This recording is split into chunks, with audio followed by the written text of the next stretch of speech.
Stony Brooke resto ಬಾರ್ನಲ್ಲಿ ಚಿಕ್ಕಣ್ಣ ಇದ್ದಾರೆ. ಈಗ ಸ್ಥಳ ಮಹಜರಿಗೆ ಹಾಸ್ಯ ನಟ ಚಿಕ್ಕಣ್ಣ ಆಗಮಿಸಿದ್ದಾರೆ. ಪೊಲೀಸರು ನೋಟಿಸ್ ನೀಡುತ್ತಿದ್ದಂತೆ ಪಂಚನಾಮೆಗೆ ಭೇಟಿ ಕೊಟ್ಟಿದ್ದಾರೆ. ಪೊಲೀಸರು ನೋಟಿಸ್ ಕೊಟ್ಟಿದ್ದೇ ತಡ ನಾನು ಹೋದ್ರೆ ಸರಿ ಕಣಪ್ಪ ಅಂತ ಅಂದ್ಕೊಂಡಿದ್ದಾರೆ. ದರ್ಶನ್ ಇತರೆ ಆರೋಪಿಗಳು ಚಿಕ್ಕಣ್ಣ ಸಮ್ಮುಖದಲ್ಲೇ ಈಗ ಸ್ಥಳ ಮಹಜರು ಆಗ್ತಾ ಇದೆ. ಸ್ಟೋನಿ ಬ್ರೂಕ್ ರೆಸ್ಟೋ ಬಾರ್ನಲ್ಲಿ ಚಿಕ್ಕಣ್ಣ ಈಗ ಒಳಗಡೆ ಎಂಟ್ರಿ ಕೊಟ್ಟಿದ್ದಾರೆ. ಸ್ಥಳ ಮಹಜರಿಗೆ ಆಗಮಿಸಿದ್ದಾರೆ. ಈಗ ಇರೋದು ಬಹಳ ಪ್ರಮುಖವಾದಂಥ ವಿಚಾರಣೆ. ಕೊಲೆ ಆಗೋದಕ್ಕೂ ಮುಂಚೆ, ಈ ಘಟನೆ ನಡೆಯೋದಕ್ಕೂ ಮುಂಚೆ, ಇದೆಲ್ಲದಕ್ಕೂ ಕೂಡ ಮುಂಚಿತವಾಗೇ ಪ್ರೀಪ್ಲಾನ್ ಮಾಡ್ಕೊಂಡಿದ್ರ? ನಮ್ಮ ರಿಪೋರ್ಟರ್ ಸುನಿಲ್ ಧರ್ಮಸ್ಥಳ ಅದನ್ನ ಎಕ್ಸ್ಪ್ಲೇನ್ ಮಾಡ್ತಾ ಇದ್ರು. ಅಂದ್ರೆ ಚಿಕ್ಕಣ್ಣ ಈಗ ಚಿಕ್ಕಣ್ಣನನ್ನು ನಾವು ಆರೋಪಿನೋ ಅಥವಾ ಏನು ಹೇಳಲಿಕ್ಕೆ ಸಾಧ್ಯ ಇಲ್ಲ. ಚಿಕ್ಕಣ್ಣನನ್ನು ಕೇವಲ ವಿಚಾರಣೆಗೆ ಮಾತ್ರ ಕರೆದಿರೋದು. ಮತ್ತಷ್ಟು ಮಾಹಿತಿಯನ್ನು ಕೊಡ್ತಾರೆ ಸೀನಿಯರ್ ಕೊಲೀಗ್ ಸುನಿಲ್ ಧರ್ಮಸ್ಥಳ. ಮತ್ತಷ್ಟು ಮಾಹಿತಿಯನ್ನು ಕೊಡ್ತಾ ಇದ್ರು. ಸುನಿಲ್, ಈಗ ಚಿಕ್ಕಣ್ಣ ಬಂದ ನಂತರ ಏನೆಲ್ಲ ಆಗಬಹುದು? ಸ್ಥಳ ಮಹಜರಿಗೆ ಮತ್ತಷ್ಟು ಮಹತ್ವ ಏನು ಪಡ್ಕೊಳ್ಬಹುದು ಅಂತೇಳಿ?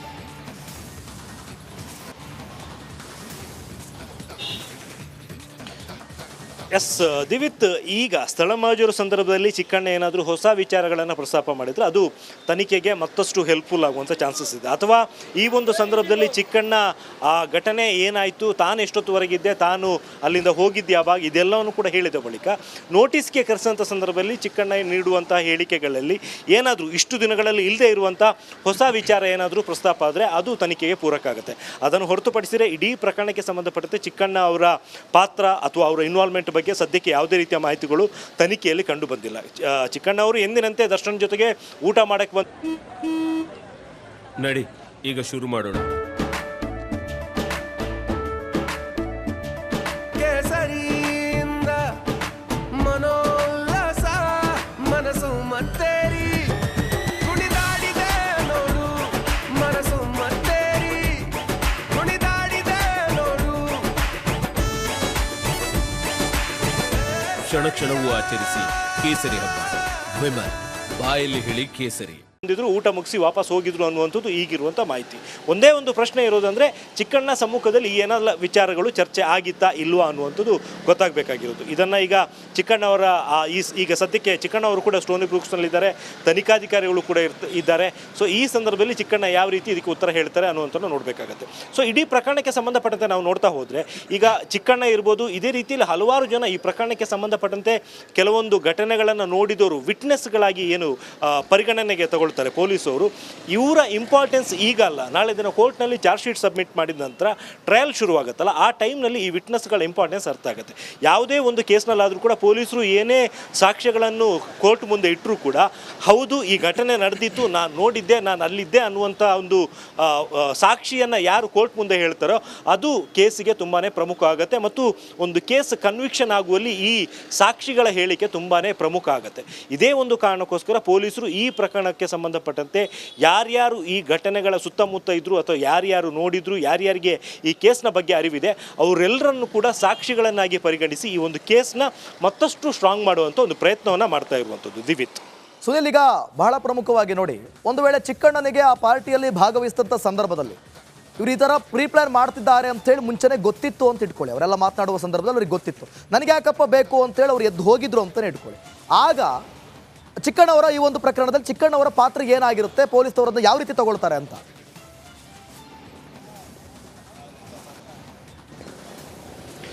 ಒಂದು ವೇಳೆ ಚಿಕ್ಕಣ್ಣ ನಾನು ಇದ್ದಷ್ಟು ಹೊತ್ತು ಈ ಥರದ ಯಾವುದೇ ರೀತಿಯ ಚರ್ಚೆಗಳು ಕೂಡ ಆಗಿಲ್ಲ, ನಾನಿರುವಂಥ ಟೈಮ್ನಲ್ಲಿ ನಾರ್ಮಲ್ ಆಗಿ ಊಟ ಮಾಡಿದೆ, ಅದಾದ ನಂತರ ತಾನು ಊಟ ಮುಗಿಸ್ಕೊಂಡು ವಾಪಸ್ ಹೋದೆ ಅಂತ ಹೇಳಿದರೆ ಅಷ್ಟನ್ನು ಮಾತ್ರ ಪೊಲೀಸರು ತಮ್ಮ ಹೇಳಿಕೆಯಲ್ಲಿ ದಾಖಲು ಮಾಡ್ಕೋತಾರೆ. ಅದು ಬಿಟ್ಟು ಫೋರ್ಸ್ಫುಲ್ ಆಗಿ ಅವ್ರ ಕಡೆಯಿಂದ ಯಾವುದೇ ರೀತಿಯ ಹೇಳಿಕೆಗಳನ್ನು ಕೂಡ ದಾಖಲು ಮಾಡ್ಕೊಳ್ಳೋದಕ್ಕೆ ಸಾಧ್ಯ ಇಲ್ಲ. ಮತ್ತು ಆ ರೀತಿಯ ಒಂದು ಹೇಳಿಕೆ ಬಂದರೆ ಅದು ಕೇಸಿಗೆ ಯಾವುದೇ ರೀತಿಯಲ್ಲೂ ಕೂಡ ಒಂದು ಪ್ರಮುಖ ಸಾಕ್ಷಿ ಅಂತೂ ಖಂಡಿತ ಆಗಲ್ಲ. ಕೇವಲ ದರ್ಶನ್ ಆ್ಯಂಡ್ ಟೀಮ್ ಅಲ್ಲಿ ಕೂತ್ಕೊಂಡು ಊಟ ಮಾಡ್ತಿದ್ರು, ತಾನು ಕೂಡ ಅಲ್ಲಿ ಕೂತ್ಕೊಂಡು ಊಟ ಮಾಡಿದೆ, ಊಟ ಮುಗಿಸಿದ ಬಳಿಕ ತನಗೇನೋ ಬೇರೆ ಕೆಲಸ ಇತ್ತು, ತಾನು ವಾಪಸ್ ಹೋದೆ ಅಂದರೆ ಆ ಒಂದು ಹೇಳಿಕೆಗಳು ಈ ಒಂದು ಕೇಸಿಗೆ ಸಂಬಂಧಪಟ್ಟಂತೆ ಬಲವಾದ ಸಾಕ್ಷಿ ಅಂತೂ ಖಂಡಿತ ಆಗಲ್ಲ. ಆದರೆ ಚಿಕ್ಕಣ್ಣ ಇದ್ದಂಥ ಟೈಮ್ನಲ್ಲಿ ಏನಾದರೂ ಈ ಒಂದು ಚರ್ಚೆ ನಡೆದಿತ್ತು ಅಂದರೆ ಮಾತ್ರ ಚಿಕ್ಕಣ್ಣನ ಹೇಳಿಕೆಗೆ ವ್ಯಾಲ್ಯೂ ಬರುವಂಥದ್ದು. ದಿವಿತ್, ಓಕೆ ಥ್ಯಾಂಕ್ ಯು ಸುನಿಲ್, ನಿಮ್ಮೆಲ್ಲ ಮಾಹಿತಿಗಾಗಿ. ನೋಡಿ, ಈಗ ಬಹಳ ಪ್ರಮುಖವಾಗಿ ಇಲ್ಲಿ ಚಿಕ್ಕಣ್ಣ ಎಂಟ್ರಿ ಕೊಟ್ಟಿದ್ದಾರೆ. ಸ್ಥಳ ಮಹಜರು ಆಗ್ತಾ ಇದೆ. ಮತ್ತಷ್ಟು ಮಾಹಿತಿಯನ್ನು ಕಲೆ ಹಾಕ್ತಿದ್ದಾರೆ ಪೊಲೀಸ್ನವರು. ಸಂಪೂರ್ಣವಾಗಿ ಇಡೀ ಸ್ಟೋನಿ ಬ್ರೋಕ್ ಏನು ರೆಸ್ಟೋ ಬಾರ್ ಇದೆ, ಇಲ್ಲಿ ಏನೆಲ್ಲ ಕುತ್ಕೊಂಡು ಏನೆಲ್ಲ ಆಕ್ಟಿವಿಟೀಸ್ ಮಾಡಿದ್ರು, ಯಾರಿದ್ರು, ಯಾರು ಹೋದ್ರು, ಏನು ಮಾತನಾಡಿದ್ರು, ಏನೆಲ್ಲ ಪ್ಲಾನ್ ಮಾಡಿದ್ರು ಕೂಡ ಅದು ಅಲ್ಲಿದ್ದವರಿಗೆ ಗೊತ್ತಿತ್ತಾ, ಚಿಕ್ಕಣ್ಣನ ಹೊರತುಪಡಿಸಿ ಬೇರೆ ಯಾರಿದ್ರು, ಬೇರೆ ಯಾರ ಪ್ರೊಡ್ಯೂಸರ್ ಇದ್ರು ಕೂಡ ಅನ್ನುವಂಥ ಮಾಹಿತಿ ಬರ್ತಾ ಇದೆ. ಸೊ ಹಾಗಾಗಿ ಯಾರೆಲ್ಲ ಇದ್ರು ಅವರೆಲ್ಲರಿಗೂ ಗೊತ್ತಿತ್ತಾ, ಅಥವಾ ಗೊತ್ತಿದ್ರು ಗೊತ್ತಿಲ್ದಂಗಿದ್ರ, ಚಿಕ್ಕಣ್ಣಂಗೆ ಗೊತ್ತಿದ್ರು ಕೂಡ ನಮಗೆ ಯಾಕೆ ಬೇಕು ಅಂತೇಳಿ ಅವರು ಎದ್ದು ಹೋದ್ರ, ಒಂದು ವೇಳೆ ಅವರಿದ್ದಂಥ ಸಂದರ್ಭದಲ್ಲಿ ಅದ್ರ ಬಗ್ಗೆ ಡಿಸ್ಕಷನ್ನೇ ಆಗಿಲ್ವಾ, ಡಿಸ್ಕಷನ್ ಆಗಿದ್ರೆ ಪೊಲೀಸ್ನವರು ಅದನ್ನು ಯಾವ ರೀತಿ ತೆಗೆದುಕೊಳ್ತಾರೆ, ಆಗಿಲ್ಲ ಅಂತಂದರೆ ಯಾವ ರೀತಿ ಅದನ್ನು ಸ್ಟೇಟ್ಮೆಂಟ್ ಬರ್ಕೊಂಡು ಅದನ್ನು ಯಾವ ರೀತಿ ಕನ್ಸಿಡರ್ ಮಾಡ್ತಾರೆ, ಇವೆಲ್ಲವೂ ಕೂಡ ಬಹಳ ಪ್ರಮುಖ ಆಗುತ್ತೆ. ಒಟ್ಟಲ್ಲಿ ಇಲ್ಲಿ ಚಿಕ್ಕಣ್ಣ ಅವ್ರನ್ನ ಕರೆದಿರೋದು ಕೇವಲ ವಿಚಾರಣೆಗಾಗಿ.